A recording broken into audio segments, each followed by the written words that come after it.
दोस्तों 212 class mister Olympia का results आ चुका है। फाइनल्स अभी जस्ट फिनिश हुए। हमारे पास नए मिस्टर ओलंपिया मिल चुके हैं और आपको मैं वीडियो की स्टार्टिंग में ही बता दे रहा हूं, लेकिन वीडियो कंप्लीट देखना क्योंकि वीडियो के अंदर बहुत ही अमेजिंग पूरी की पूरी जो पोजिंग वीडियो है और साथ ही साथ जब रिजल्ट्स अनाउंस हुए तो कौन कौन से एथलीट टॉप 5 से लेकर टॉप 1 तक थे वो पूरी की पूरी इस वीडियो में आपको पता चल जाएगा।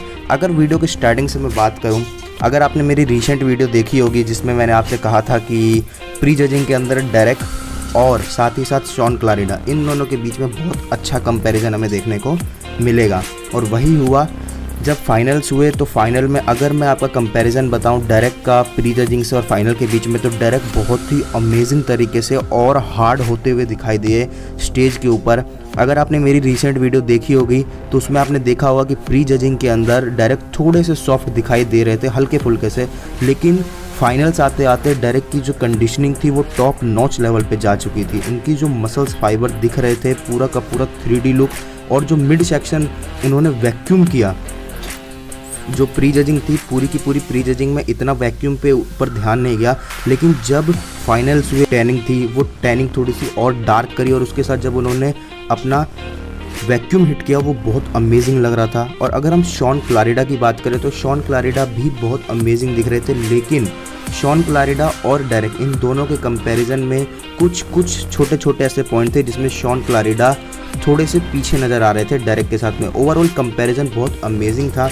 दोनों में से कोई भी चैंपियन बनता तो लोग पसंद ही करते, लेकिन डेरेक इस साल चैंपियन बन गए और शॉन क्लारिडा सेकंड आ गए। शॉन क्लारिडा की अगर हम पोजिंग देखें फाइनल्स में, तो फाइनल्स में भी वो टॉप नॉच अपनी कंडीशनिंग लेके आए थे। फ्रंट से देखने पे तो बहुत अमेजिंग दिख रहे थे, लेकिन बैक के जब उन्होंने शॉट्स हिट करने स्टार्ट करे तो उसमें जो एक छोटा सा जो माइनर गैप दिख रहा था वो था उनका हैमस्ट्रिंग का, क्योंकि ओवरऑल क्वाड्स उनके बहुत अच्छे बिल्डेड हैं। लेकिन जब डेरेक के साथ उनका कंपैरिजन हुआ बैक डबल बाइसेप्स में या बैक लेग स्प्रेड में, तो उस पूरे के पूरे पोज में थोड़े से वो पीछे नजर आए डेरेक के साथ में जब उन्होंने अपना हैमस्ट्रिंग शो किया। तो बाकी अगर ओवरऑल मैं आपको बताऊं तो शॉन क्लारिडा और डेरेक के पॉइंट्स के बीच में ज़्यादा गैप नहीं है।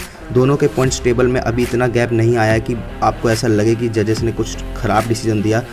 थोड़े से बिल्कुल कुछ ही मार्जिन से डेरेक जीत चुके हैं शॉन क्लारिडा से।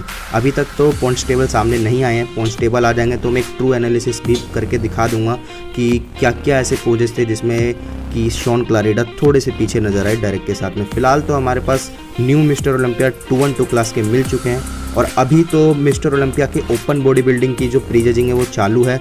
तो अगर अभी तक मेरे चैनल को आपने सब्सक्राइब नहीं किया है तो यार क्या कर रहे हो, बॉडी बिल्डिंग के फ़ैन हो और इस चैनल को भूल रहे हो।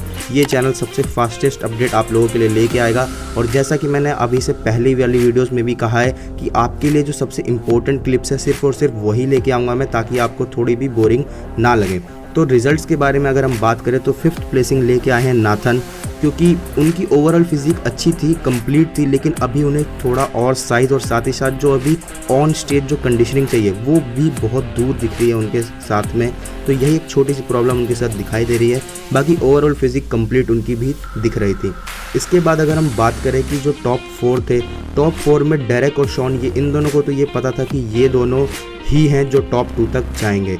बाकी जो कमाल थे उन्हें भी ये पता था कि प्री जजिंग के बाद से कि वो 3rd पोजीशन आएंगे। अगर आपने मेरी रिसेंट वीडियो देखी है तो उसमें भी मैंने कह दिया था कि कमाल 3rd पोजीशन पे आएंगे।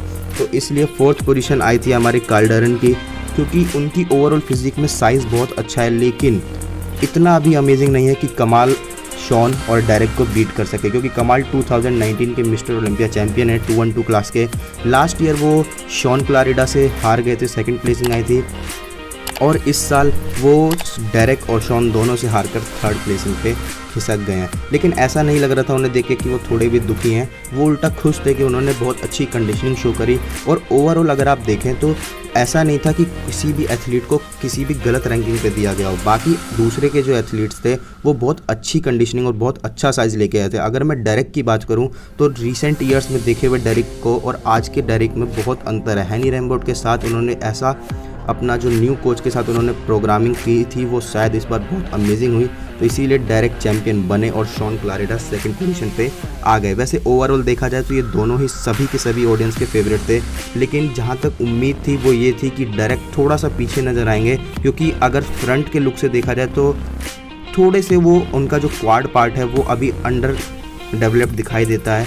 बाकी शॉन क्लारेडो तो पूरा का पूरा कंप्लीट पैकेज देखते हैं, लेकिन जो कंडीशनिंग उन्होंने दिखाई डेरिक ने फाइनल्स में और जो वैक्यूम पोज उन्होंने हिट किया, इसके बारे में मैं आपको बताऊं तो बहुत लंबे टाइम तक चर्चा होगी, क्योंकि डेरिक का वैक्यूम पोज उन्हें और ज़्यादा बड़ा वी टेपर दिखाई देता है, क्योंकि 212 क्लास में ऐसे बॉडी बिल्डर नहीं दिखाई देते हैं। जब ये कंपटीशन चल रहा था तब भी डायरेक्ट के लिए सभी कमेंटेटर यही कह रहे थे कि अगर इस साल वो अच्छा नहीं जीत पाते हैं इस कंपटीशन को तो वो नेक्स्ट ईयर शायद ओपन क्लास में स्विच हो जाएंगे, क्योंकि उनका जो फ्रेम है बहुत बड़ा है।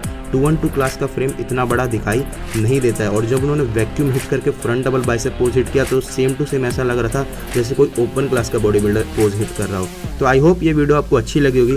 अच्छी लगी तो फटाफट से सब्सक्राइब करें और लाइक करें, क्योंकि अब रेगुलर अपडेट्स आती रहेंगी। Thanks for watching. जय हिंद।